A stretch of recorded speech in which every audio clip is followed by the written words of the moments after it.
C'est le précieux sésame convoité par tous les judokas. Savez-vous pourquoi la ceinture du judo est noire ? Bienvenue dans Tu veux une médaille, les réponses aux questions de sport que vous ne vous posez pas encore. Simple accessoire de mode dans la vie de tous les jours, la ceinture joue un rôle essentiel au judo. D'abord d'un point de vue utile puisque c'est cette dernière qui permet de bien fermer sa veste et de maintenir son kimono en place. Je vous en dis un peu plus sur cette tenue dans l'épisode numéro 23. Mais l'importance de la ceinture ne s'arrête pas là, au contraire. Chaque judoka en possède une et sa couleur représente la maîtrise et le niveau de l'athlète comme un diplôme par exemple, mais pas seulement. Revenons à l'instauration des ceintures en France pour comprendre comment ce système s'est mis en place. Le judo n'est pas la seule discipline où on peut obtenir des grades en fonction de son niveau, le ski le fait également. La ceinture de couleur qui est aussi appelée kyu est un signe distinctif pour tous les judokas. Au Japon, lieu de naissance du judo, il n'existe pas 1000 couleurs de ceinture mais seulement 2 avant la noire. Il faut donc s'armer de patience et ne rien lâcher pendant plusieurs années. Le nom de Kawaishi ne vous dit peut-être rien, mais cet homme est l'un des grands acteurs de l'arrivée du judo en France.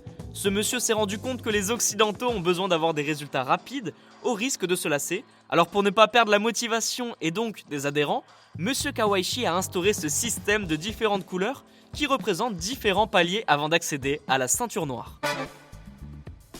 La première ceinture est la blanche, c'est pour ceux qui débutent. Il y a ensuite la demi-jaune, la demi-orange, la orange. Bon, je ne vais pas toutes les faire, vous avez certainement compris le concept. Les adultes, eux, n'ont pas besoin de passer par les ceintures de demi-couleur. Et plus l'athlète évolue, plus la ceinture devient foncée jusqu'à la noire. Pour obtenir ce niveau, il faut avoir au minimum 15 ans et passer différents tests. Comme l'explique bien la Fédération française de judo, la ceinture noire représente 3 valeurs primordiales de cette discipline. Premièrement, le shin, qui signifie la moralité, l'esprit, le caractère. Deuxièmement, le ji, qui représente l'habilité et la technique. Et pour finir, le tai, qui englobe les valeurs physiques comme la force du corps ou la forme. Vous vous demandez peut-être si la ceinture noire est le niveau le plus élevé, mais non. Figurez-vous qu'il existe encore différents niveaux de ceinture noire, ça s'appelle les dan.